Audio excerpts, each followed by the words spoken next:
Hello, everyone, and welcome to today's event that we have themed ensuring safety across the digital landscape. We are delighted to have you join us as we commemorate the Cybersecurity Awareness Month 2025, which is celebrated globally under the theme Secure World. I'm Kende Ojo. I am a customer excellence strategist here at Reliant, and I'll be your host for today. Now, before we begin, here are a few quick housekeeping notes I would like you to take note of. This session is being recorded, and the session recording and slides will also be shared with all registered participants after the event to ensure that we have focused and distraction-free learning environment. All attendees are muted, and your videos have been turned off. However, should you have any questions or should you encounter any issues throughout the session, kindly utilize the chat function. We have experts on ground who will be addressing all of your questions and throughout the session and also during the Q&A at the conclusion of the event. Now, we encourage you to stay engaged throughout and feel free to share reflections or some of the key takeaways that you can take note of in the chat as the session progresses. Now, here's a quick look at our agenda for today. We'll be beginning with an opening segment to set the stage and to establish context for our discussion today. We'll be followed by a featured speaker where we'll be exploring why cybersecurity is everyone's responsibility. After that, we'll be transitioning into an engaging Q&A panel discussion where we'll be having experts come on board and share practical perspective on how you can build cyber resilience and respond to any questions that you might have. And finally, we'll be ending with closing reflections and some final key takeaways to tie all of the insights that will be shared together and to identify the clear next steps for action. So yes, we are privileged to have an incredible lineup of speakers today, and they are professionals who bring real-world experience and strategic insights to this discussion. We have Victor Bayado, who is the Senior Vice President of the Data Center and the Endpoint Transformation Unit here at Reliant. We have Idonia Mahem, who is the Vice President of the Organizational Development. We have Paul Olariwaju, who is the Vice President, Customer Excellence, and we have a special guest, Christopher Odutola. He is a Sophos engineer. He's a solutions engineer at Sophos. Now, each of the speakers bring a unique perspective to the discussion that we are having today, and how individuals, how government, how organizations can build a stronger cyber resilience and to adapt to some of the changing threats that would be mentioned, and also how overall to stay protected. Now, by the end of today's session, you'll be walking away with a clearer understanding of some of the latest trends and the risks that are shaping the cybersecurity environment. You'll also be leaving with some of the practical steps that you can take to protect your personnel and also to protect your organizational data. You would have insights into collaboration and collective responsibility and how all of this come together to drive a stronger security across your digital ecosystems. And finally, you will also be getting access to some exclusive and post-event benefits that we have put together for you. Now, I'll be sharing more details about these benefits towards the end of the session, so please do not be in a hurry to leave. So now we've set the stage for today's discussion. Let us talk about why we're here today. We all know that technology keeps advancing and accelerating at a pace, at a very, very fast pace. And the line between convenience and vulnerability keeps getting thinner, and we see the boundary continuing to narrow. Now, we live in a connected world that depends on innovation, as we can testify, but it also requires that each and every one of us takes responsibility for staying safe online. Now, our theme today reflects the need for vigilance. It reflects the need for collaboration in protecting what matters most, which is our data, which is our systems, and overall shared trust in technology. It further also reminds us that cybersecurity isn't just a technical concern, isn't just something for the IT department, but really it is everyone's responsibility. And to help us unpack this further, it is my pleasure to welcome Idoni, who will be sharing some insights into why cybersecurity is everyone's responsibility. Now, remember that you can use the chat room at any time to drop your questions. Hello, Idoni. How are you doing today? Hello, good morning. Can you hear Good me? morning. Great. Yes, please. Okay, Go ahead. okay, right. Let me quickly take over control. Okay, yeah, good morning, everyone. And it's my pleasure to welcome you to this section. As the moderator rightly introduced, my name is Idoni, and I work with the Reliance Info Systems. The topic of today's conversation, which is ensuring safety across the digital landscape, could not be more timely, right? So I want to start with the powerful statement you are seeing on your screen. It says that a single click can bring down an entire company, but that click isn't always from a hacker. It is from one of us. That is deep, right? Now, let that sink in for a moment. Many a times, we often picture a shadowing figure in a hoodie, that stereotypical hacker, as our main adversary.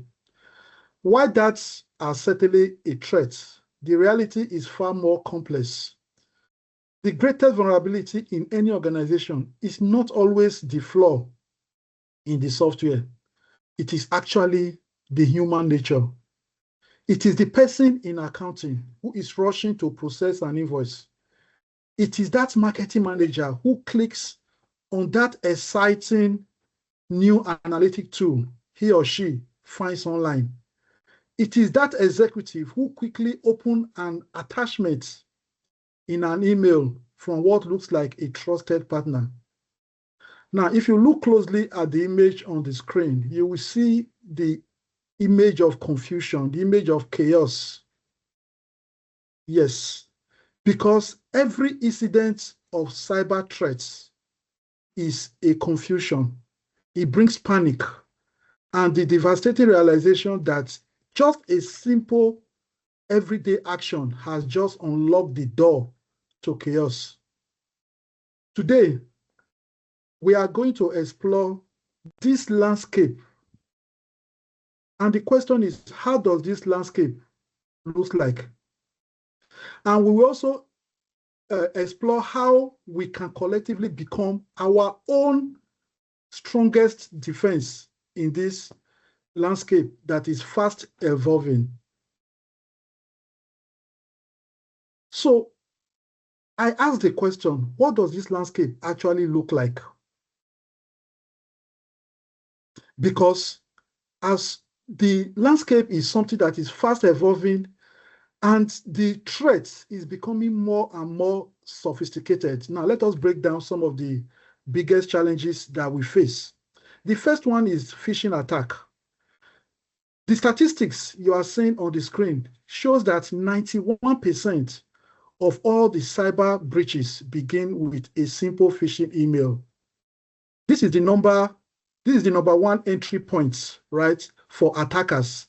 It is the fraudulent message that is disguised as something that is legit. Sometimes it is designed to trick you into revealing sensitive company information or actually deploying a malicious software.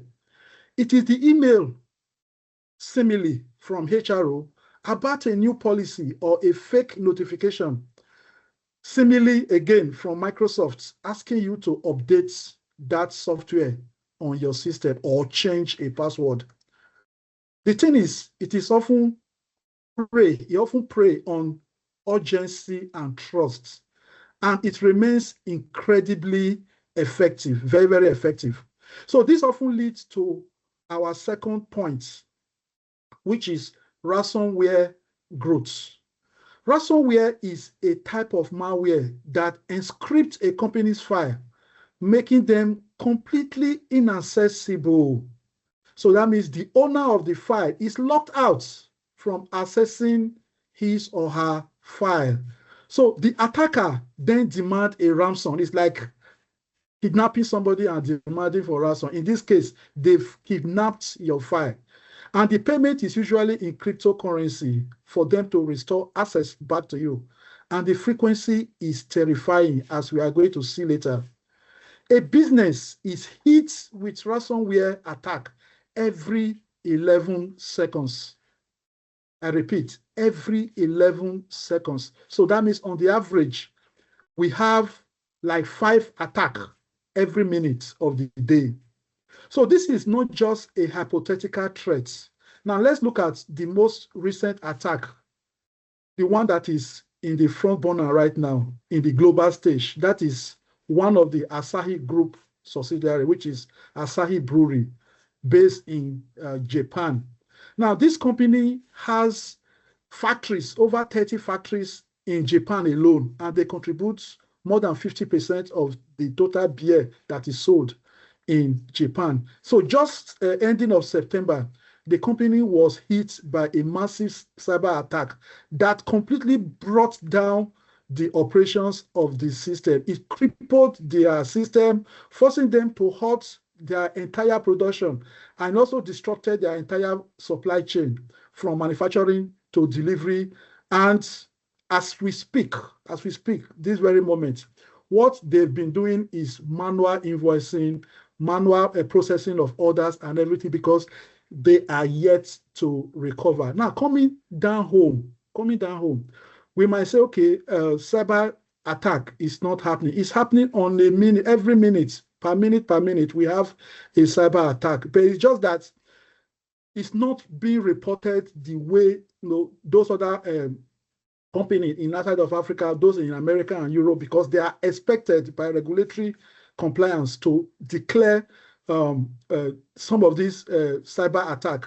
Just on Wednesday, Microsoft released its 2025 Digital Defense Report, in which it stated that a whopping $484 million is lost in 25 million. Africa recorded 484 million million dollar losses in cyber attack. This rose from 192 in the previous year, that is 2025. 2024. 2025, it rose to 484 million, making an increase of approximately 152%. That is alarming, very, very alarming. So this brings us to social engineering. This ties directly back to my opening, which is social engineering is the act of psychological manipulation. Attackers don't just hack systems, they hack people. They build trust. They create a sense of urgency or appeal to authority to get you to bypass security protocol, which is the insider's threat. This is not always a disgruntled employee seeking to revenge. Meanwhile, it is often the unintentional insider, the well-meaning employee who was successfully manipulated. We are seeing a terrifying new frontier with AI-powered attack. We are talking about deepfake. And this, with the advent of AI, it has taken cyber attack to a whole new level. We see deepfake where an attacker can clone a CEO's voice to authorize a fraudulent wire transfer over the phone, or a synthetic identity fraud where AI actually creates entirely new, believable, but fake identities to open accounts and defraud institutions. This landscape is very, very dangerous. It is sophisticated and it targets our human vulnerability. Now, faced with these daunting threats, right, it's easy for many of us to think, well, this is why we have an IT department. We have a security team in our company. After all, it is their job. That's right. But that is the single biggest myth that we need to break today. It is not just the job of the IT. It it is everybody's job. It is everybody's job. Your IT and the security team are essential. They built the castle wall. They set up the firewalls. They manage the antivirus software. But remember what we just discussed, 91% of attack start with phishing. Yes, start with phishing. Attackers are not just trying to break down the walls anymore. No, they are trying to trick someone that is inside of the house to open the front door for them. Every single employee in every department is a gatekeeper. That means it's a collective responsibility. And we must not allow ourselves to be the weak link. The finance department is targeted with fake invoices. The HRO department is targeted with malicious resume. The sales team is targeted with fake leads, maybe from a potential client. The executive is targeted with highly personalized spear phishing threats email. Cybersecurity is a team sport. It is everyone's responsibility. We must build what we call the human firewall. This is a culture of security where every individual is empowered and actually equipped to be a line of defense. This section is one of the ways where you are equipped because awareness is key. Very, very key. It means that we have to foster a healthy sense of skepticism. That means we must imbibe what we call the zero trust mindset, where everyone and everybody is a suspect. It means taking an extra 30 seconds to verify a strange request by picking up the phone just to confirm from the CEO if he actually requests that you make that payment. To that supplier, it means that knowing how to spot a suspicious link and not just you see a link, you just immediately you are bound to act. No, you must see it as a suspicious link. So for every one of us here, the call to action is that cybersecurity starts with you. That means we must stay informed and stay alert online. Then we must practice what we call good cyber hygiene. As much as we have good food hygiene, we must also imbibe that culture in ensuring that we practice good cyber hygiene. Then we must also encourage others to stay aware and stay alert at every point in time. Very, very important. So as we conclude, I want to leave you with these three key takeaways.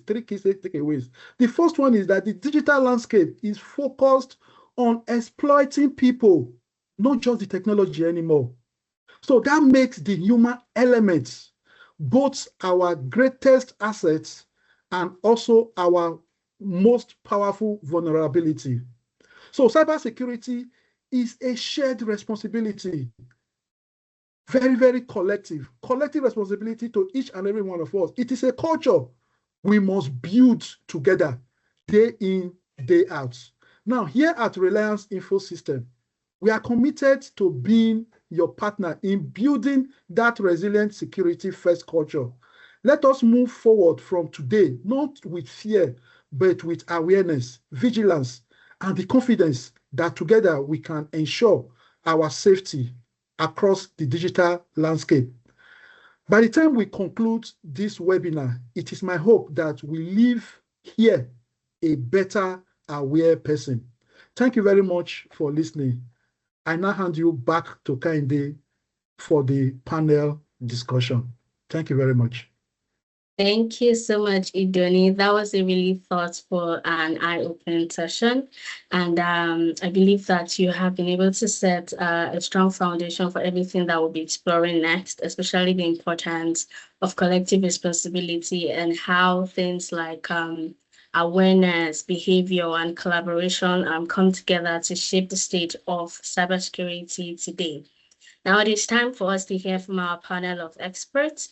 And this next segment is where we'll be taking all of these ideas further. That is bringing in practical perspective on what collective cybersecurity looks like in practice, in action across all board, government, businesses, and everyday life.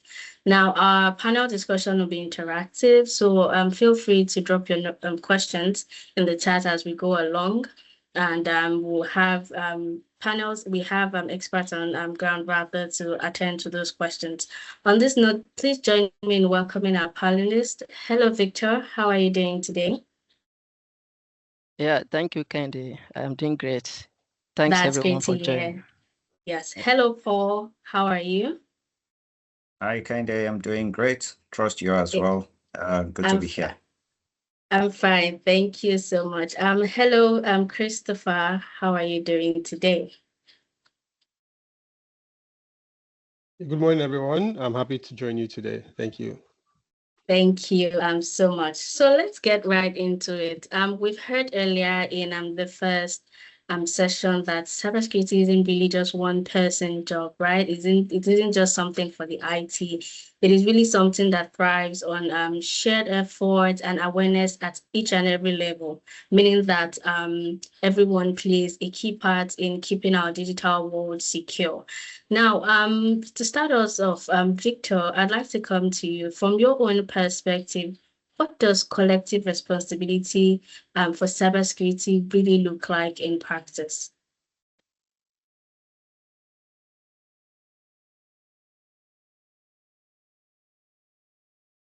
Hello, Victor, are you there? Yes, thank you so much, Candy, for that question. All right. Yeah.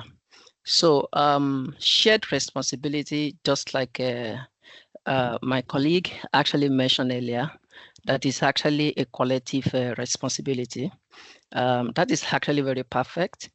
And what that actually means is that every stakeholders in our global society today are aware of their own part of the shared responsibilities that is required to, that is required to actually take place.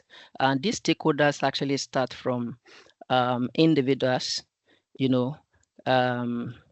to corporate organizations, to our government agencies and the federal government of each of the states, each of the countries that we have around the world, including the our other community members or different kind of community group that we have out there, which also include churches, mosques, and different other ethnic groups. When every one of us actually see this very responsibility for cybersecurity from wherever we are sitting, that is when we can actually have a better, safer society, as it were. And let me go a bit, let me deep dive a bit more. And what I'm saying here is the fact that when the federal government of any nation or even the associations of different bodies that we have around the world that are responsible in ensuring, in ensuring that different security framework are actually put in place. That is when we're able to have a better nation. Now, number one, I would like to mention that when federal government, for instance, is able to actually come up with frameworks that is very practicable and also very relatable, and this is also passed down to the is passed down to different stakeholders, like the different organizations that will have, when they also see this, because in most cases, a lot of organizations normally see a lot of framework that the government or other security agencies must have also come up with. They see it as burdens to them. They usually see it as a challenge. They usually see it as something out of the world, not necessarily knowing that all of those compliance requirements, all those frameworks are actually there to actually get them better and to make them better than what they are or they could be. So when every stakeholders actually seeing themselves as part of the stakeholders in ensuring that cybersecurity job is effectively carried out across board, that is only when we're able to have a safer society. And summarily, it is a shared responsibility because in another way around, you realize that it's just like on a football. When we have the keeper, on the goalpost, and we have different midfield and different other the players, depending on wherever they're actually playing on the board, you realize that if one of them actually drop the ball, the implication actually affect everybody. So what that means is that when a user, from personal perspective, when a user drop the ball by clicking on a link that is not supposed to be clicked, what that means is that that invariably actually affects the organization, and from that it also affects the nation. And if the nation also, or the federal government, or any body, any security body that is established to actually ensure right framework are put in place, if they fail to also put those framework in place, organization also, they all work in silos in their own way. And at the end of the day, failure of the government will also affect the different parastatals and organizations that we have in the community, and at the same time it will affect the user. So by and large, it's actually a shared responsibility that wherever you are sitting, whether as an employee of an organization or as a personal level, probably you're even the owner of your home business. So being aware, well aware of cybersecurity and ensuring that you have cybersecurity hygiene in place will go a long way to ensure that we have a better society. Thank you.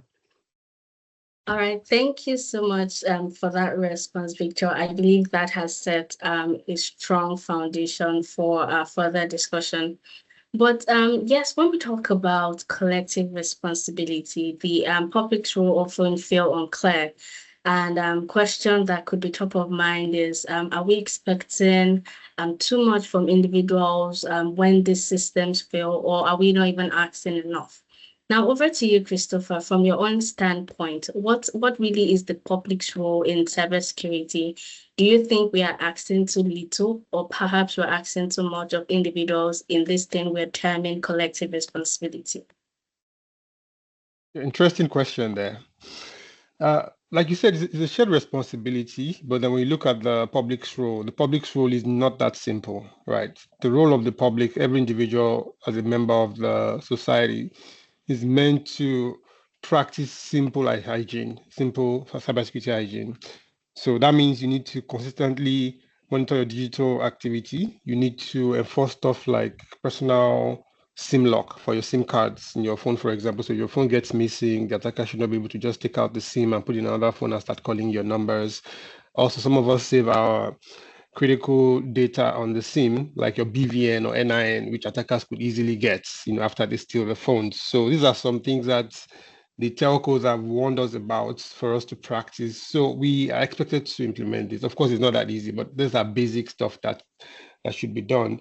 They would expect you to also use stuff like, strong passwords for your personal identity online. So you have Gmail account, your social media accounts, your password should at least be strong. You should enforce stuff like multi-factor authentication or two-step verification on those public accounts as well. They also expect you to use a password manager because you can't remember so many passwords and you're not expected to use the same password on more than one site. So if you have a Facebook, you have a Twitter, you have a TikTok, they expect you to use different passwords. We are human beings. How do we keep track of all these passwords? So you should use stuff like a password manager, right? So there are a lot of them. So if you have a mobile antivirus, you use Google Protect to protect your application. So Google itself scans the application before you install them.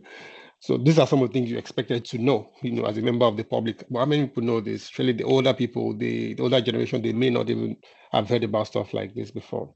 A lot of us are using smart home, IoT, you have smart TVs, you have Alexa at home, and they're not protected. They're easily vulnerable to attackers, cameras at the door, like Ring. So the public has a lot to come to terms when it comes to cybersecurity. And frankly, we are not doing our best when it comes to awareness, of all of this. The public is also expected to stay alert to common threats, like ransomware. Individuals also are susceptible to ransomware attacks. We've seen that happen to a few people people as well. Credential theft is very common. There's so many job scams. You get SMS, you get WhatsApp, you get emails of job scam. People click on these links and then they get scammed and they have to pay money to get a job. These are things that we need to continually educate the public, but we're not doing enough. If you ask me, we are not doing enough. We also have BVN scams too. They will call you saying they're from the bank, and then they have your BVN, and you should give them the PIN for your debit card, so they can, protect your account for you. These are scams that the bank's one was about. The bank send SMS, they send emails. People still fall for them despite all of this. So it's a very tricky question. So users also need to be aware of those attacker techniques that they use. So suspicious messages, for example, looking at URLs, protecting QR codes, or using tools to protect them, malicious websites. What does that even mean to an elderly person, for example? Social engineering, AI deepfakes is everywhere. We're seeing videos these days. The videos are so unbelievable. They look so real, but then the content is so unbelievable. You already know it's artificial intelligence, even though it looks so real. So our parents, for example, they don't understand all these things. They just feel, wow, this is really happening. So we have a lot to do to sensitize the public, to make them more aware of what's going on. There's voice phishing, which is really, really bad. You could get a phone call from someone or your parents, and the voice that you're hearing is actually not theirs. It sounds like theirs, but it's an attacker's voice who's using their voice as a filter. Right. This is a major issue. Right. Also, for members of the public of the economic situation, a lot of us use crack software, pirated software, which are easy entry points for attackers to get into our homes. And people don't understand the risk, just think they're saving money. So what I'm trying to say is we need to do more to inform the public, the general public. So the public, they are not really aware of their role. We are seeing it's a shared responsibility, but are the public aware of what they're supposed to do to contribute their own quota to this shared responsibility, as it were? So I feel like we sometimes ask too much of the public while not giving them enough information to be able to understand how severe these issues are and the role that they have to play in doing this. So both sides of the divide need to come into play. The government needs to enact these policies, the private sector to the businesses that the users patronize, like the banks, the telcos, even schools for children, schools for adults. Everyone now needs to continually educate the public as much as we can consistently, and hopefully people would then come around to knowing their roles and securing the entire economy, as it were. Thank you.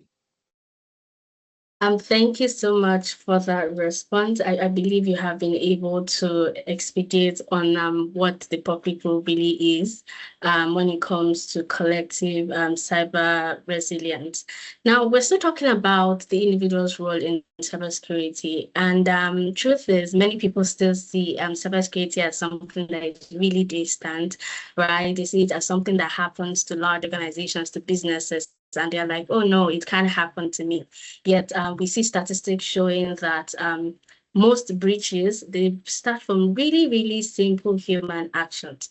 Now, how exactly can we now make cybersecurity more relatable and personal to individuals? And Victor, what are your thoughts on this?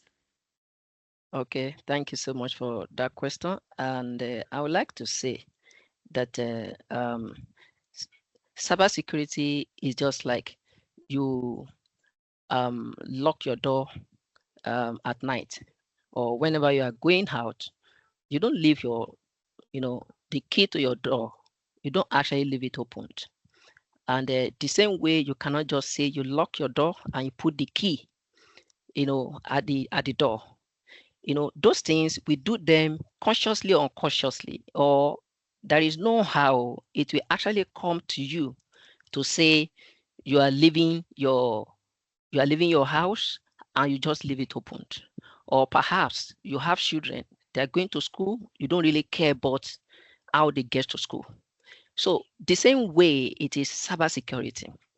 When we see cybersecurity as everyday things, when we have a change of mindset by taking it from IT department, like what majority of people used to feel, that cybersecurity job and activities are actually the IT team responsibility or the security unit of a particular organization or maybe of the country. But when we see it as something as mundane as just locking your door,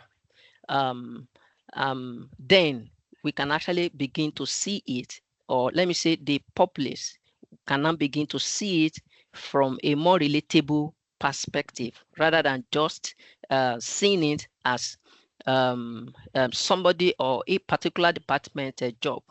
And to do this is for us to actually be able to communicate it in a better way. For instance, when we are able to map a particular activities to something very relatable. For instance, talking about when you want someone not to actually click on a phishing email, when you want somebody not to just supply their credentials at every time, when you are then able to connect it to the real emotional part of it. For example, that is how people lost their savings. And that is why I want to mention some years back, I remember myself and some of my colleagues were working at a client office, and then one of my colleagues just realized that his phone began to malfunction, and it then had to restart the phone. And after the phone fully rebooted, he just received an alert. An alert of 1 million naira was deducted from his account. He tried all he could. He visited the bank. He did everything. The bank actually confirmed to him that he was the one that actually approved that, and there is nothing that the bank can do. So imagine there is no somebody that will hear or see something like this that will not actually want to be more conscious.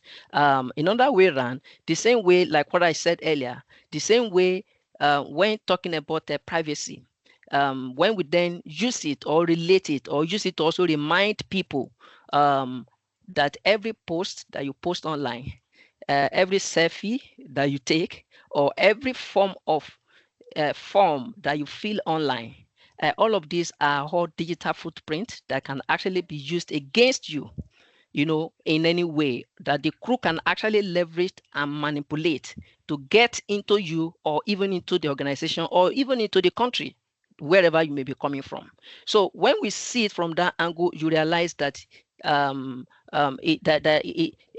general public will be able to see it from a better perspective, and they will be able to relate better to it. So the goal is actually very clear, is to make people see cybersecurity not as a tech issues, but as everyday skills that everyone needs to have, like locking your door, wearing seatbelt, ensuring that you see that your children actually cross the road, appropriately before you leave them. So when we see it from that very perspective, we're able to actually make it more relatable, and the general public will also be able to pay more attention to it and adapt to it. Thank you. Thank you so much, Victor. I think I particularly like the way you try to link it to everyday life, and, to show how just a simple good habit can make a very big difference. And now this is to our audience. You can ask your questions in the chat. We have experts on ground, and we could also take your questions towards the end of the session. So we have talked about awareness, right? Making people know exactly why they need to be cyber safe. But long-term resilience starts early, and education can play a major role. Now, the question this question rings up: should cyber hygiene and digital literacy be taught as early as primary school? And should it be added as part of the national education curricula? Now, Paul, over to you. What really is your perspective on this from a policy or a training standpoint? Okay, yes, Kainde. I think digital literacy and cyber hygiene should be part of our national curricula. I mean, irrespective of what country we are from. I know in some countries it's a norm, right? It's part of the curricula, while in some other countries, most especially developing countries, it isn't yet. So in fact, we need to actually start early. And I'm talking about starting as early as age 7 to 9. And we also need to teach basic concepts like privacy, strong passwords, how to recognize phishing. I think Christopher did speak briefly on phishing and some social engineering and techniques that cyber criminals make use of. So it's important that at this early stage, people already understand how to recognize phishing. And by secondary school stage or high school stage, depending on how it is referred to in your environment, students should have learned about things like cyber ethics, misinformation, and personal data protection as part of being a digital citizen in this digital age. And that's very essential because, I mean, we all have digital footprints. We have social media pages and the likes where we provide our data. We click on links where our data required. We also surf the internet. We receive emails either via our personal email addresses or professional ones. I mean, we receive emails and all of that. So a lot of information out there in the cyberspace. And the truth is, in this day and age where cloud chasing is a thing, misinformation is also a thing. And we need to basically ensure that from the early stage, people are well educated enough not to allow bad actors take advantage of misinformation or take advantage of their data that is out there in order to harm them or harm their organization or even harm their nation as a whole. So I think it's very essential that we include digital literacy and cyber hygiene as part of national education curricula in various countries. All right, thank you so much, Paul. I believe that is a very, very crucial angle. And now let's take it further, because if we're talking about national or global resilience, we all know that the theme that we're working towards for this Cybersecurity Awareness Month is Secure Our World, which means a global interface. Inclusion has to be a part of the conversation, right? Now, Paul, still to you, how exactly can we now make underserved, make sure that underserved or these rural communities aren't excluded from digital safety efforts? Okay, to ensure we actually carry underserved communities along, and some of the things I think we need to do is to provide free or low-cost cybersecurity tools. As we all know, a lot of underserved communities, sometimes referred to as rural communities, should I say, they actually house the larger population of those that are, should I say, earn less in our society, the low income earners.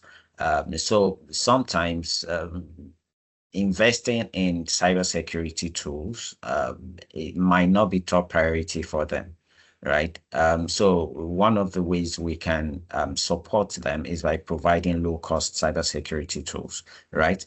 Then also investing in targeted outreaches in local languages, because lots of these developing areas or underserved communities, we find that a lot of people there are probably not well educated enough to, should I say, consume information in the lingua franca of their country. So most times they want to be related to through their local language, of which is basically, I mean, the basic that pretty much everyone understands, right? So if we're reaching to maybe a community that speaks Swahili, for example, we want to reach out to them in their language so that they get the message, they are well educated, and they are able to apply, right, the knowledge to stay protected in this digital age and ensure that they don't come off as the weakest link to their environment, irrespective of wherever they find themselves. Another thing is to leverage community-based training. I mean, lots of these rural areas or underserved communities, believe they have a strong bond, a strong connection as a community, unlike in urban cities where people tend to mind their business a whole lot, right? So you find things like maybe community youth gathering, you find maybe old people association and all of that. They basically operate in communities. So we need to be able to leverage these communities as should I say an avenue or a platform through which we can reach them effectively, educate them and empower them, right, to be cyber resilient. So we need to also partner with NGOs and schools to deliver programs. You'd agree with me that some of the best friends of underserved communities are actually non-governmental organizations and educational institutions. Most times we find them going to these communities to do a whole lot for them for free, things that probably their government isn't doing well and all of that, right? So these people already know how to get the attention of the people in these communities, how to get the best out of them. So, I mean, we can always partner with them to ensure that we also communicate in the language and in the arts that the people in this community best understand, right? Then finally, policies should consider digital inclusion as a core part of national cyber strategy. So, I mean, this speaks to the national level now. So we've looked at it from more of the individual standpoint, the community, and now at the national level, what we need to put in place is good policies that actually consider digital inclusion as core parts of the cyber strategies. So I think with all of this, we are going to be better able to ensure that underserved communities are not left behind when it comes to ensuring good cyber hygiene and staying safe in the digital world. Thank you so much, Paul. That was really an insightful response. And I must say, summarily, it just meant that no one left behind. So we're shifting now to the business side. Let us shift our focus to the business aspects of things. Many small and medium-sized businesses, they often feel like they do not have the capacity or even the resources to make an impact in cybersecurity beyond their walls, probably because of their size and all. Now, Christopher, this is to you. From your standpoint, what practical steps can companies, especially the SMEs, take to strengthen not just their own defense, but also to contribute to a broader national or even global cybersecurity resilience efforts?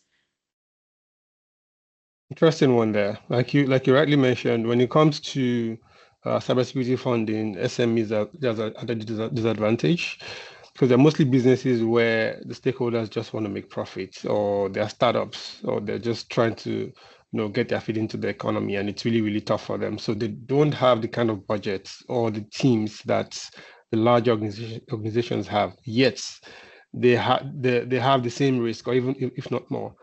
So when it comes to cyber attackers, they always look for low-hanging fruits, of which the SMEs are one, because they have fewer cybersecurity staff members, and they don't have the means to procure the necessary protection or prevention or detection or response tools, as it were. So that said, for such organizations, the best way for them is to also plan for resilience from the start. So that means they need to have a cybersecurity roadmap that would not only have timelines, but also it would also help them to, it would also make sense if they're able to now have milestones. So for let's say in this quarter they want to achieve XY, so next quarter they want to achieve ability to be able to detect and respond and so on. So that's very important, and they should build that roadmap around a known cybersecurity framework like the NIST. That's the NIST is a global cybersecurity framework that could help you to firm up the various domains like identify, protect, detect, respond, recover, govern. These are very key areas that organizations need to strengthen themselves, including the SMBs. So it will make more sense for them if they're able to adapt one of these frameworks and build their security around that. So they need to have stuff for control. They need to have stuff around, firewall, endpoint security, email security, encryption. They also need to have stuff like multi-factor authentication, automated patching, enforce all those controls and also test their backups regularly, not just take the backups, test them regularly, because backups are still one of the best ways to protect oneself from ransomware attacks. Of course, that means they would need to work with the right partners to be able to implement the solutions eventually, but that should be part of their roadmap. Also within their roadmap, they need to invest a lot in AI-powered services, security services. So if you're using anything right now, it should be something that leverages artificial intelligence. That makes your work a lot more easier, makes the tool a bit more effective than it was before.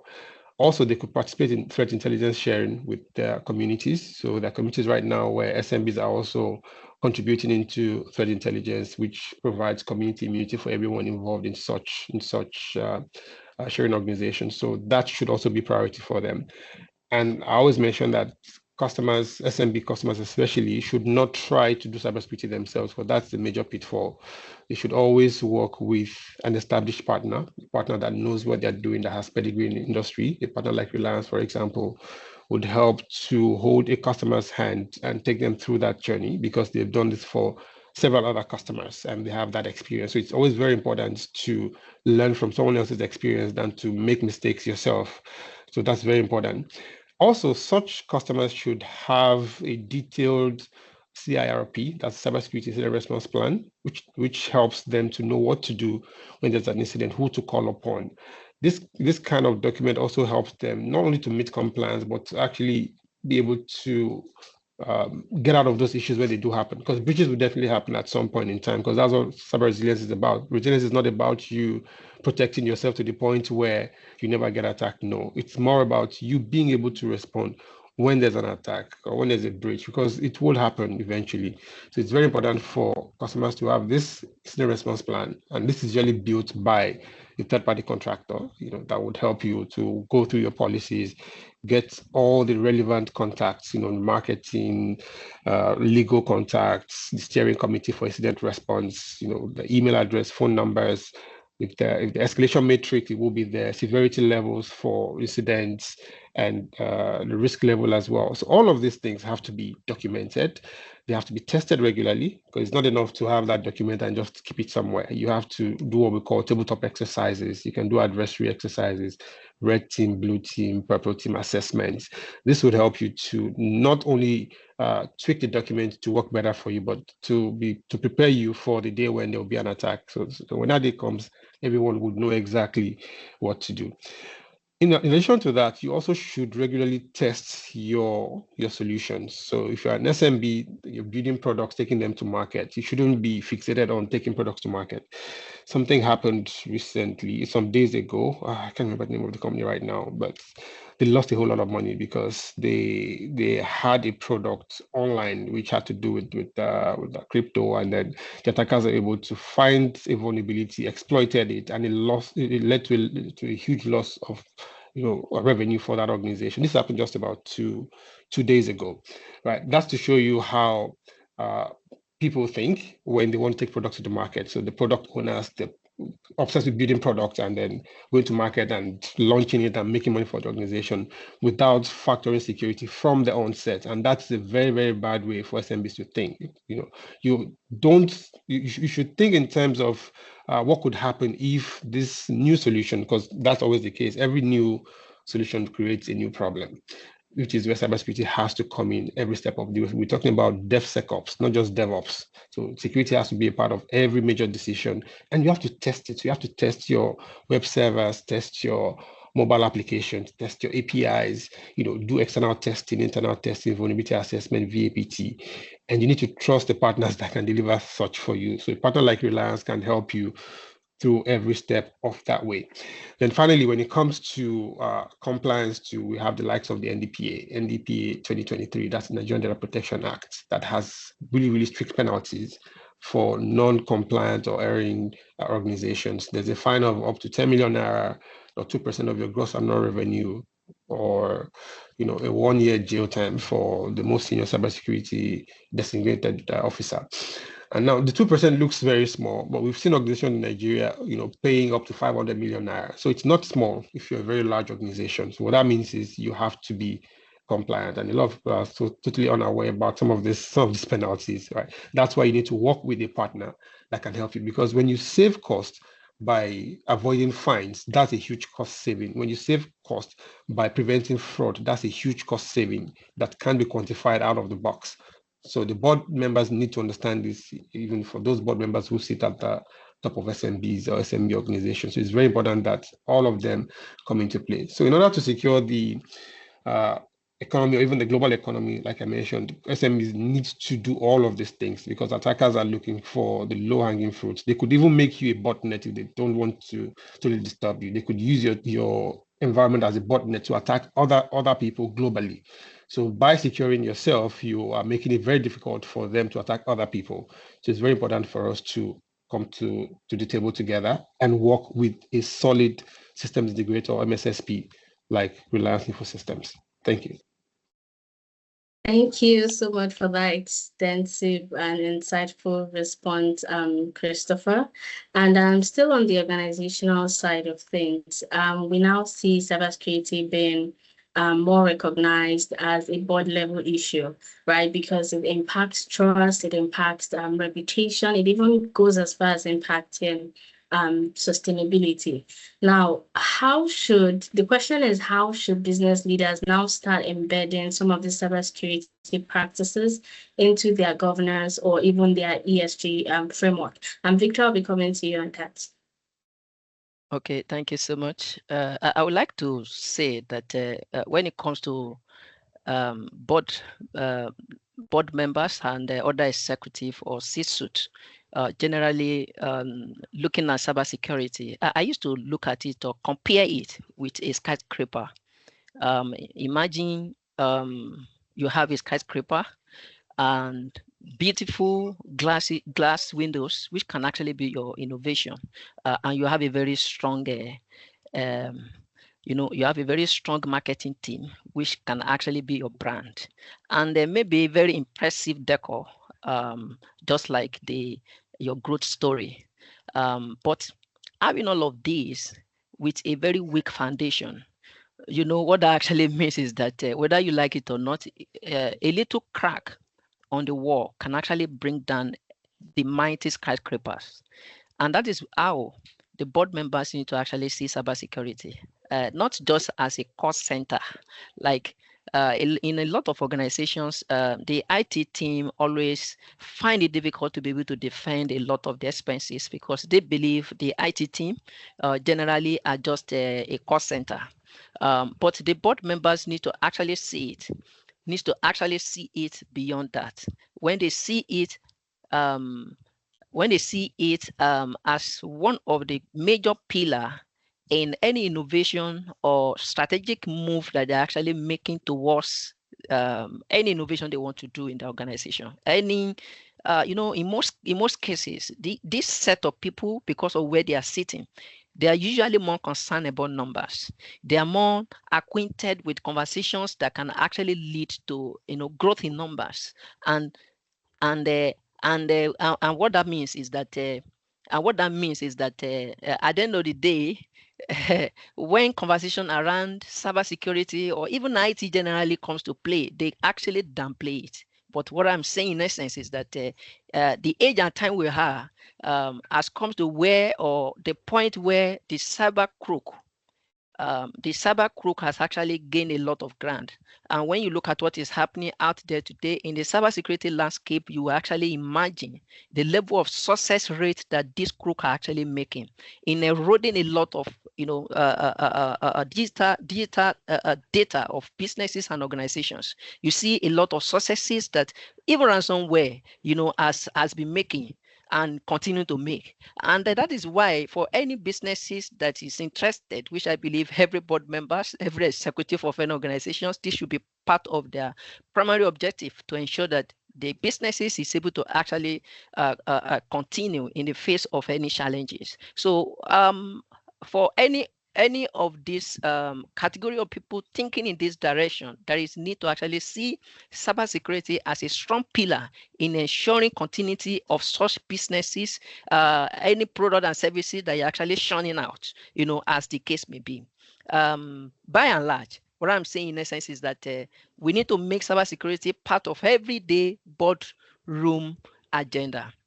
meaning that when we are at the boardroom, when we discuss numbers, when we discuss how innovation or how innovative need to actually be more embedded in our current operation, there is also needs to also have discussions around how all of this is going to be having a pillar on cybersecurity to ensure, because the truth is this, whether you like it or not, today a lot of businesses are beginning to leverage a lot of latest technology such as artificial intelligence. But the truth is that the more you leverage these technologies, then the more exposed you are as a business. I'm telling you, the more exposed you are as a business. And what that means is that if you don't then take cognizant look or critical assessment of any solutions you want to bring into your organization, the story may actually touch a soul at the end of the day. So by and large, there is need for the top management of every organization to see cybersecurity as an enabler of any innovation that they want to do or they want to have, and is required to ensure success rate in whatever innovation they're actually bringing on board. Thank you so much, Victor. That was quite insightful, and your responses really ties closely to trust and reputation. And we now see deepfakes and misinformation. I believe Christopher mentioned touched a little on deepfakes. We now see them becoming more sophisticated, right? And the risks now extend just beyond data. It extends something we now perceive perception. Now, Paul, what role should businesses play in combating some of these emerging threats, especially when these are aimed at the public and particularly their own employees? Okay, so briefly, I think businesses should educate employees about misinformation, like I earlier mentioned, and I think I explained why. Another thing businesses need to do is to verify suspicious content. So in this era of deepfakes, there are a lot of content that might seem real, but aren't real. So it's important that businesses verify this content, be it textual, audio content, to ensure that they are actually what they claim to be, right? Then another thing is to invest in detection tools for deepfakes. I just mentioned deepfakes, I mentioned AI, and that's because with the advent of generative AI, that has opened up artificial intelligence a lot more to pretty much everyone, because you can now communicate with the computer in a more natural language and get results in real time. So it's making a whole lot of people leverage this for different reasons, different things, basically. So we see a lot of deep fakes out there. You see images, videos. You can actually even see a video of yourself probably dancing somewhere, and it looks so real. It will look so real to the extent that you'll be asking yourself if you're actually at that event. If this was actually you'll be second guessing yourself because of how real it looks, right? So not everyone is able to tell apart what is real and what is fake. The reason why it's referred to as deep fake, right? So in order to help people who might not have the expertise to be able to fish out what is fake and separate them from what is real, businesses need to invest in tools, detection tools for deepfakes, so that at least we have AI helping us arrest AI at the same time. So, right. So with this, we'll be able to mitigate the possible negative effects of deepfakes in our environment.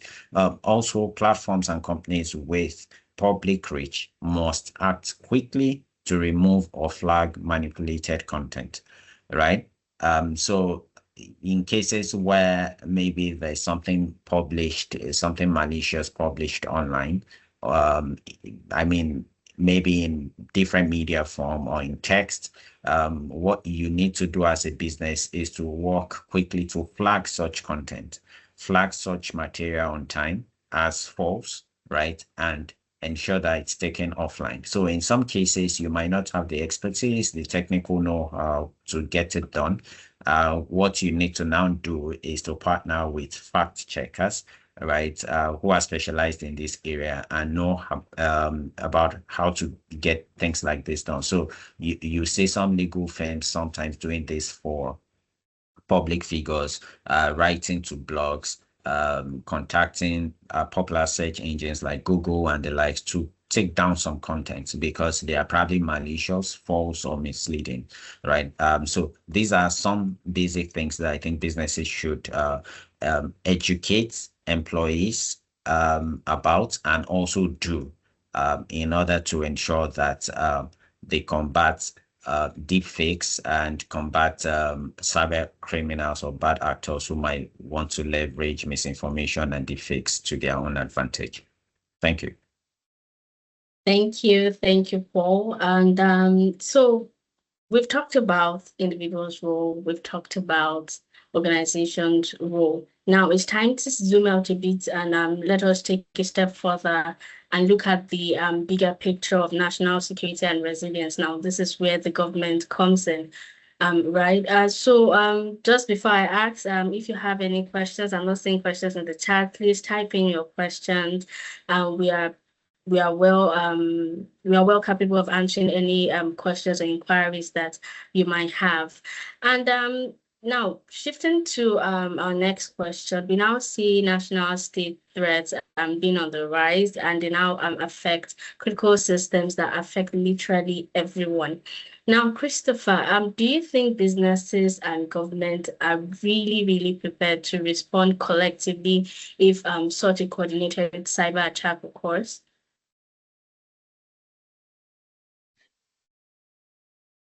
Yeah, for our country, Nigeria, I'm not sure we are totally prepared for this in general, right? For the large organizations, and then some of the government agencies that are quite wealthy, I think to a very large extent they can cope, right? They can, but overall, we have very limited response coordination currently amongst businesses and even governments. So government set up something similar to that works with the likes of the Interpol, the Nigerian Cybercrime Commission, NCCC in Abuja. It's chairperson by the chairperson is the Nigerian NPF. There's the NPF department that's created just for this purpose to look for cybercrimes and all. So we have the likes of them as well that they work together. But the response is usually fragmented, right? So it's not fully coordinated.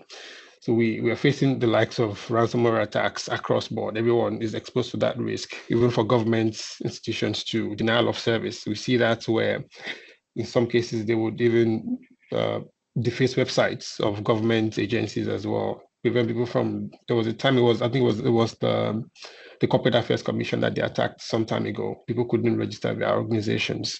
So we see this happen from time to time. It shows the loopholes and the areas that attackers are able to exploit, which we've not totally found a way to fix so far.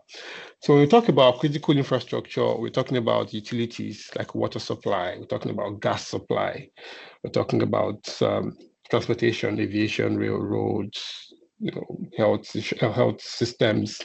These are areas that attackers could easily invade, and then it will cripple the economy. There was a time WannaCry hit globally, and it affected a lot of people in the health industry. The health equipment was also affected, which would impact lives as well. So there are high risks, there are high stakes, and it doesn't seem like we have everything in place to secure them. Even for countries where they have made huge investment in cybersecurity, they still struggle to protect themselves. We've seen cases where ransomware attacks or cyber attacks have led to blackouts for hours or even days in some advanced countries, let alone hours. So what it means is we need to do much more than we're currently doing, when it comes to having a coordinated response. So these nation state attacks are sponsored by governments of call them rogue countries or enemy countries. And some of them are doing this, just to just to make a point or for political reasons, right? Which means that you have to do everything possible to ensure that you are not a victim of these attacks. And you have to be able to build resilience in case these attacks are successful. How do you continue to function? Which is where we need to come together. So businesses themselves, the large ones, are kind of prepared to an extent, and then the large government agencies also to an extent, also working with the police, with the NCCC and the rest. But the small businesses or the medium businesses are not exactly equipped to be able to do this. So what we can help them with is to foster private-public collaboration, where a lot of these government institutions can also share intelligence with the privates and then pull in the small guys or the medium guys into the fold to help them. So they can do joint exercises, they can do joint drills with government agencies, they can facilitate early reporting to these government agencies, who will then help them with community immunity, as it were. So they can engage in information sharing and joint analysis centers as well. Now, for cross-sectional response across board, there should be protocols that should be followed. So they should train staff regularly, and you should do drills like I mentioned earlier, do tabletop exercises to simulate those kind of attacks and see how people respond to them in real time, because this could easily happen to us as well. So we have critical infrastructure too that could easily be targeted, that could impact us negatively. So we have to do drills to simulate those attacks on those critical infrastructure and see how we're able to respond to them, or have contingency plans, so that in case of an outage, you can still communicate, you can still move around, and if you have to do paperwork, we have to plan, for those as well, just to ensure that we have everything in place to ensure that when there's an outage, we can still work and people are not so much negatively impacted as it would have been, because that's the intention of those nation state attackers. So of course, cyber warfare is always going to be seen in this area. So we have to be ready for that. So cyber warfare readiness drills have to be done regularly. We have to consider the legal implications as well. So the legal teams have to also do drills in case they have to take up the challenge, take some people to court, as it were.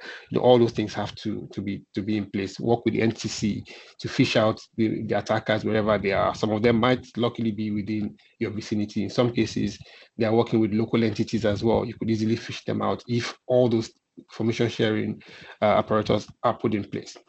The regulatory medium also has to come up to speed. We have the NDPA that's helping us to protect our data privacy. They also have to come in. They have to go hard on organizations that are not taking this stuff seriously, because the laws are there, but they're not properly enforced. They're not severely enforced. So I'm glad that the NDPC, which is the commission, is taking that up seriously right now and going after organizations that are not doing their data audit regularly. So that sensitization is really going to help us in the long run to be able to build better cybersecurity resilience. And of course, for such organizations to, we strongly recommend they have what we call an incident response retainer. This retainer would help them to be able to respond in the case of an attack. Response has to be done by humans, not artificial intelligence anymore, because at that point in time, humans have taken over. So you need humans to get humans out of the system. So they need to have relevant and qualified experts that would help them. So for any customer trying to have cyber resilience when it comes to their response, they should look for a solid partner that can help them, to guide them to develop this kind of document, and also to help them when there's an attack to stop the attackers completely. Thank you.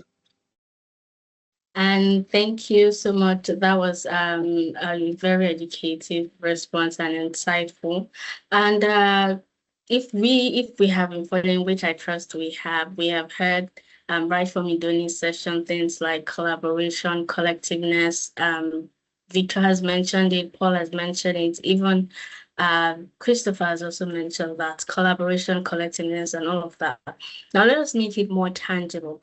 So now this is to you, Victor. Can you share some examples or some of the successful partnerships or frameworks that demonstrate what exactly this effective collaboration on cybersecurity really looks like?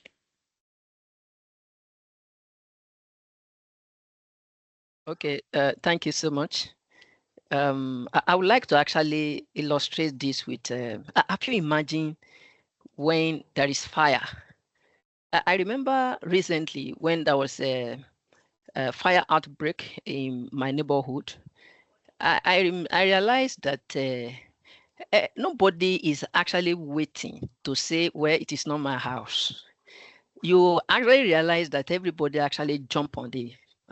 In fact, I found some guys around, risking their life trying to actually, put off the fire in one way or the other. And the reason is actually very obvious. The reason is that if for any reason this fire should actually enter into the neighborhood, there is no house that can actually be spared. So that is exactly how we need to also see cybersecurity. Everyone needs to see that it is actually a joint venture.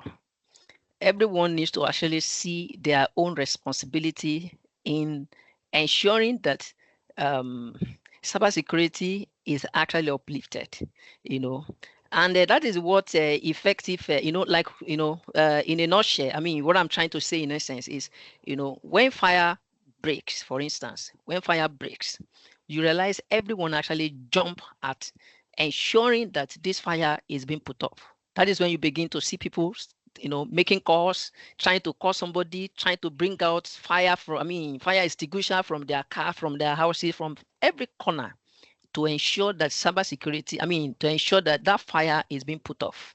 So it's also the same way we all need to see cybersecurity as a collective effort.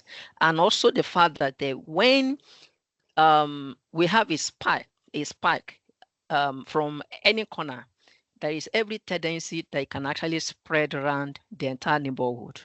And I haven't said that. There are some joint ventures that we have in existence currently, such as Joint Cyber Defense Collaboration, JCDC, that we have in US, where government, big tech organizations or companies, tech homes, share real-time intelligence on threat. This is actually the only way we can actually combat the level at which the crook, the fraudsters, the level at which they're actually moving, the pace at which they're actually trying to innovate in being able to actually breach into different organizations and make them a victim. We also have another one called NCSC, which is actually an industry of over 100 programs. It actually embed private sectors, private sectors experts, directly inside government cyber response teams. So imagine if the IT team of your organization is not able to have some level of collaboration, with government agencies, security agencies, in one way or the other, you will realize that it will be easier to actually be able to nip any attack or incident on the board as fast as possible. We also have another one called African SAT and National SAT network, where different countries share alert and attack data across board. This actually go a long way. Like an illustration I like to use to say that where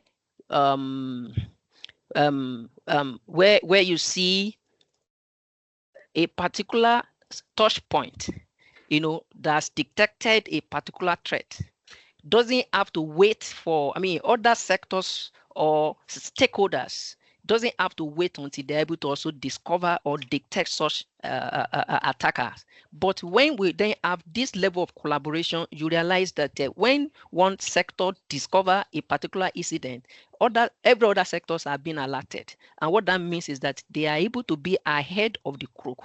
This is the only way we can actually strive. This is the only way we can actually stay ahead of the crook and be able to survive the massive level of involvement, innovations, and ideas that this crook are actually bringing on board. Christopher actually mentioned the Interpol earlier, which is actually one of the options that we have seen working. But by and large, I believe that government of various nations needs to also do more.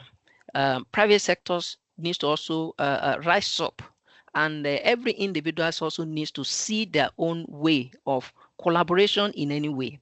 When you actually personally, especially in Africa country, we are the type that when we get attacked or get breached, the route we usually take is for us to probably try to cover it up. But you realize that this approach, yes, we understand the damage, we understand the reputational damage, we understand what the loss could actually amounted to. But at the same time, the best we can do is for us to be proactive enough to ensure that we have incident response in place, to ensure that even in the face of that, we can also come back alive, as soon as possible. So collaboration means breaking silos, breaking every systems that we have, maybe the one in your organization, the one you have in the other organization, the one that this government have, the one that other government have, where we then have all of these systems coming together. We're able to actually have a more robust cybersecurity systems in the world generally. Thank you.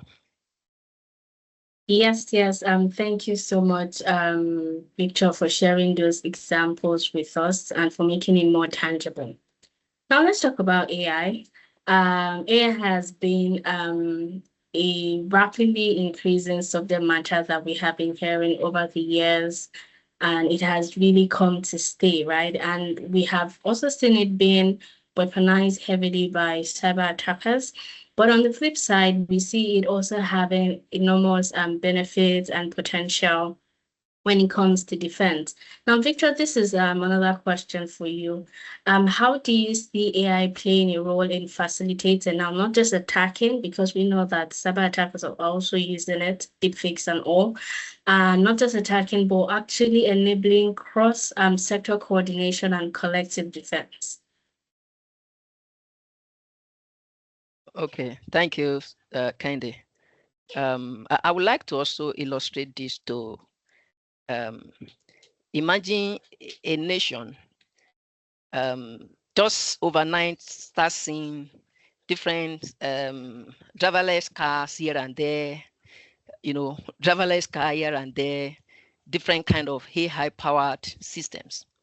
And then where we don't have adequate preparation, you can imagine what that could actually amount to.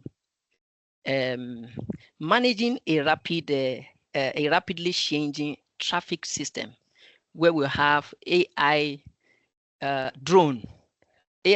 drone, delivering parcels from probably one shopping mall to residencies and all of that. We have driverless cars moving here and there. So just imagine those kind of things, and all of this just happens overnight. You realize that is going to put a whole lot of pressure on the government of such city, of such nation. So it's also the same way, and you also realize that if such government does not have what it takes to be able to rapidly switch into action, to ensure that they put the right rules in place, they put the right structure, they put everything in place to be able to combat such AI-powered new systems, you realize that at the end of the day, what the implication is that such organizations, such nations can actually be overtaken by those kind of innovations. That is also the level we are. AI has actually transformed the world. It has transformed how we do things. It has transformed how we do business. It has even transformed how we think. And this group has also gone ahead to actually take advantage of these AI power systems. And that is why we have a lot of success rate, in the attack today. Before anybody is able to even attack or come up with any attack, you have to be a geek in the programming and different kind of cybersecurity.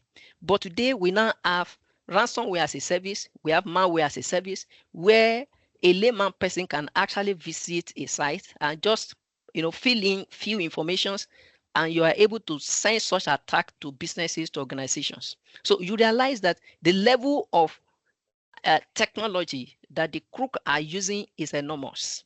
It's very, very great. It's very, very high. So there is need for government, to actually act fast, as a traffic controller and also as the city planner. in this very digital space. So, and what that means is that updates of the various rules, compliance regulations, and all of that, they actually need to shrink into action, bring up different teams, different sectors that can actually champion all of this engagement to ensure that right structure, right process, right plans are actually in place to ensure that the crook are not able to invade our environment. Another thing is that the government also needs to invest in national cyber defense centers, using AI powered technologies to be able to defend, to detect anomalies, to predict attack, and also respond faster than the crook. We'll be talking about collaboration, you will realize. And if you one thing you can underscore is the fact that without collaboration, there is no how we can actually make success, because the crook, they are very, very deepened in their craft. And what that means, what this very collaboration means or talks about, is also the need to also deal with large data. So there is need to deal with large data, because imagine when several countries are coming together with various numbers of terabyte of data and that you need to process. So what that means is that there is need to also use AI power system to be able to process such data. Otherwise, what we take one person, what we take a team or even a security agency, what we take them months to be able to decipher AI, or with the use of AI, you can actually decipher it in minutes. And this is actually the kind of tools that these crooks are using. So imagine if you are now waiting for human beings to be able to do all of this, definitely they're going to be ahead of us. And I imagine a situation whereby these people mounting this touch point have no job again, because when the crook has taken over every system that is available in the society, so then what more do we are we going to be doing? So, and finally, that I would like to mention is the fact that strengthening public-private collaboration. We cannot overemphasize this. It is actually very, very important. Government cannot do it alone. There is need to actually create platforms that individuals and also private organizations can collaborate with government, and also investing in upskilling, educations. Imagine if we have cybersecurity, and I must mention that a lot of significant changes, innovative changes has been happening, because in a lot of the our academic curricula today are beginning to see cybersecurity as part of the component of the curricula. And what that means is that we are catching people young. You realize that our younger generation today, they're even the most susceptible set of people. They are the weakest link, because they are AI powered, so to say. They are digital born, in the sense that one person could even have access to multiple numbers of devices, multiple numbers of accounts, multiple platforms, and all of these are hot security touch points that will add to the headache of the organization and the nation at large. So collaborating, strengthening them, educating them, and coming up with different updates, with different policies that can align every individuals and the organizations to ensure that they meet this compliance. We actually we go a long way to actually help us to stay secure. And these are the ways that government agencies and nation at large can actually come on a round table to play their part in a more effective way. Thank you. Thank you for those powerful insights, Victor. So I want us to bring this home with a more forward-looking perspective, right? Practicalizing everything that our panelists have mentioned so far. So, Christopher, I want to ask you this question.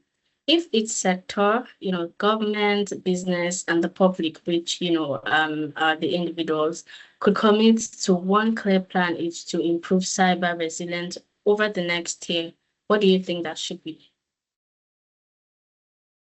All right, so let me take the private sector first, right? That's the SMBs, especially the SMBs and the mid-markets, and also the large enterprise.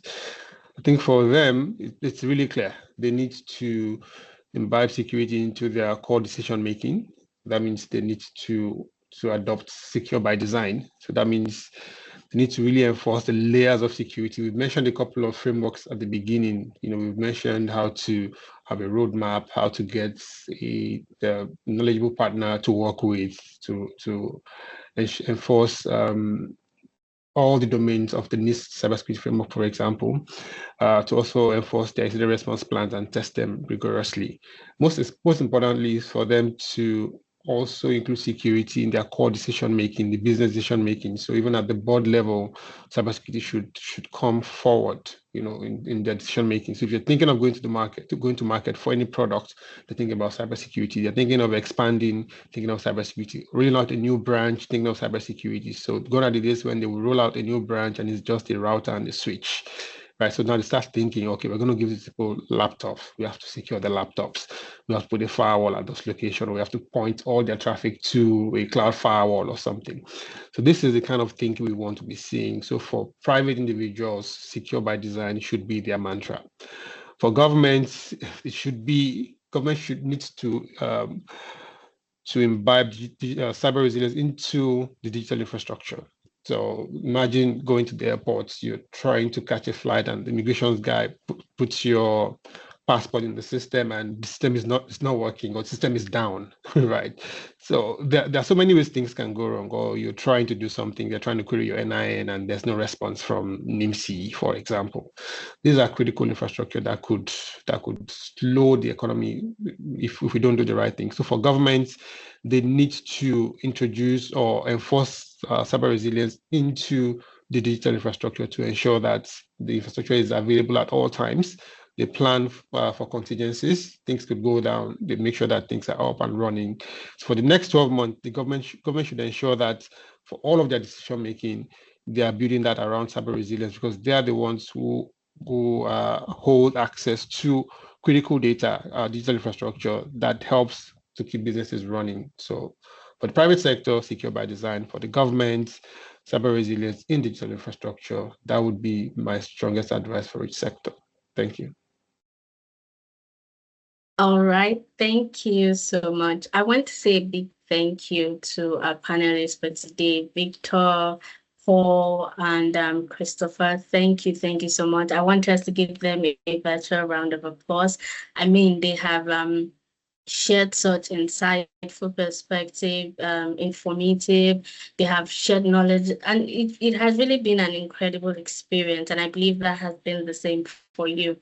And if there is one thing that today's conversation has made clear, it is that cybersecurity is no longer something that someone else just does. It's not a standalone. It is now a collective responsibility that touches every part of our lives and industries, right? We now see everyone having a role to play. You have a role to play. I have a role to play in order to build a more resilient digital future. And the steps we take from awareness, because we were talking about awareness and all of that, so really collaborating, which speaks to the collectiveness, are really what makes the difference. So I'll be checking to see if we have any questions. Attendees, do you have any questions you would like to ask us? Now is the time to drop your questions. Okay, I believe we're still trying to formulate that. So we are already nearing the end of today's session, and I want us to just take a brief moment to reflect on some of the key insights that we have been able to gather all the way from the first session that we had. By now, you should now have a clearer understanding of some of the latest cybersecurity trends and the risks. And you have also learned practical steps that you can take to protect your data and to also protect your organizational data. And I believe with the examples that have also been given, you have now seen how collaboration and collective responsibility strengthens our cyber resilience. So to even take this, to help you take this further, we have a few exclusive benefits. Okay, yes, Victor, you have a floor. Before I take this over, I believe one of our panelists has something to add. Please go ahead, Victor. Okay. Thank you so much. I just want to mention to bring it home, especially to our individual and personal level. There are specific incidences that we can actually avoid, or there are seasons that we need to actually be intentional about. These are seasons when this crook in their various categories normally leverage emotional attachment to those seasons. For instance, Christmas is coming. Be aware that a lot of free Christmas, bonus, promos, and the rest of it will come. Please don't fall victim of them. Ensure that you pay attention to every of such messages. It could come as SMS, it could come as an email, it could even come as a phone call. All of this you need to actually be aware. In some countries where we have their elections, they leverage such kind of incidents. They could say a particular one of the politicians is actually giving or doing a giveaway. So click this link to actually claim yours. So there are other things around, different festival or festive period that we have in various nations, in various states, in various local community around us that we have. All of these are things that can actually be leveraged to trick people into falling victim of their crook. So let's all be well aware. And at the same time, you realize that there are times that you could also, maybe on Facebook, on any of these social media platform, where you are required to say, oh, if you graduate from a particular university, fill this form to probably add maybe your last name or your first name or whatever information they are requesting from you. Those kind of content are very, very malicious. Because imagine, one of what the crook could do is they could send that out this month and get your first name. Then maybe in the next 3 months, you may not even be aware. You can't take track of this. Another thing comes, say your date of birth. Before you know, every information they require or need from you will have been acquired. And at the end of the day, they use that to probably manipulate your bank account or your offices, or even use it to even blackmail you. And that is why your details around, details about your house addresses and all of that, those things are private information that you really need to be very much care about and ensure that you don't just, let it out anyhow. So I just thought to, educate us and add that to the whole thing. Thank you so much. All right, thank you, Victor, for even adding that, for mentioning that, because like you said, truth is the festivities are coming here, and we know there are a lot of giveaways, there are a lot of discounts, Black Fridays and all of that, and cyber criminals could take advantage of this because, people like to indulge in such things. Why don't I do something that would save me money? So it is really important that you mentioned that. So we have a question in the chat, and Sam is asking, how can one, as a cybersec operative, present a practical case for efficient cybersec policies and incident response infrastructures in one's native organization, especially to the C-suite leadership? Christopher, would you like to take this? So interesting question there. So you're presenting this kind of practical case to the board or to the senior people in the organization. Like I said, you have to go from a risk perspective. You have to show them the risk of what would happen if you don't do this. So the challenge is always to justify why you need to do it now. We are not under attack. We've not seen any attack. Nobody has fined, nobody has called us, nobody has threatened us with legal issues. So why should we be spending this money? Right. I think the starting point should always be the NDPA. So you need to understand the NDPA fully. You need to understand the penalties. You need to understand the best practices laid out in that document and what it means for you. You need to understand legal consequences if there's a breach, not just the fines that you pay. Customers could also sue you. You could lose business. Your competitors could, take your customers from you, and to cost you a lot to recover. Also, when you're talking about security operations, one of the things you're trying to do is to proactively prevent fraud, fraud prevention. So when you're trying to justify this, you can justify that in terms of, fraud prevented, amount of fraud prevented. That means how much would you have lost if such fraud had been successful. You can't exactly say attacks blocked. You can say of course, you can say attacks blocked too, because you see that on your firewalls, your endpoint protection, on your SIEM, as it were.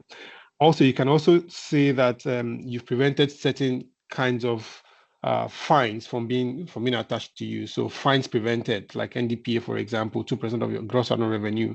So if you made X amount of money last year, divided by multiplied by 0.02, that's 2%, and then present it to the management that this is how much you have saved, because of course that's the truth. If there was a breach, you would have had to pay that fine. So the board will be more receptive when they see these kind of figures than you just telling them, if we don't do this, all hell will break loose. If they see these actual statistics and actual figures, then they might listen to you. If you don't take this up, you'll be surprised that if you take this up, you'll be surprised that there are some people on the board as well that are current. They understand what's going on. They can see what's happening to their competitors too, right? The cyber attacks here and there, a lot of that you don't hear about, but the guys at the top, they talk, they sit together and they gist. So they know what exactly is going on. So when you take it to them, there might be one or two people on the board that already understands, that's expecting you to even bring this forward. Early this morning, I had someone call me from one of the large organizations that is presenting to the board and needed certain statistics. So I had to do that quickly this morning. So I understand that the board members themselves are now even requesting for cybersecurity visibility. So don't be afraid to take this up. Like I said, package it as from the risk-based approach and show metrics that you're preventing fraud, you're preventing fines, regulatory fines, and the rest, and that could help you to make a business justification for this. I hope that helps you. Thank you so much for that response, Sam. If that response has catered to your question, kindly give a thumbs up. Okay, I want to believe that Christopher has done justice to that question. So let me check if we have further questions. Okay, no further questions for now. So moving on, as I was mentioning, okay, yes, you're welcome, Sam. Thank you. So to help you take things further, we have a few exclusive benefits. For the first 3 organizations to express interest, you'll be gaining access to a customized cyber incident response plan. And this is a consultation session where we would be helping you outline some of the clear steps that your team can take if an incident occurs. And right about now, you'll be seeing a bookings link that will be dropped in the chat. Please know that the first 3 organizations will schedule the session with you, and then we'll take you through this consultation. And we're also offering free cybersecurity awareness training, and this is limited to the first 5 organizations. You will also be getting a link in the chat shortly for you to indicate your interest. And finally, all attendees can now would have access to the Sophos Intercept X for mobile. We're catering to individuals as well. The link to download the app will be shared in the chat right about now. Yes. So we've come to the end of this session, and I want to say a big thank you to everyone for being a part of today's discussion. It has been great having you join the conversation on ensuring safety across the digital landscape. I hope you have learned, because it has been insightful. We have shared knowledge. You have been able to take away practical steps that you can go back home, go back to your organization to stay cyber and to take use of, just to put it into practice, to say, okay, these are the things that I can do or I can put in practice to ensure that I am cyber safe. We appreciate your time, and we also appreciate your participation. So to stay connected with us and to also continue the conversation, please follow us on our social media pages. The our links have been dropped. We're on LinkedIn, Facebook, X, and Instagram. There you'll be finding updates, you'll be finding resources, and even more opportunities to learn and engage with some of our other upcoming initiatives. Now, we look forward to seeing you at our next event. And until then, I want you to stay safe and to keep securing your digital world. Bye for now, everyone, and thank you.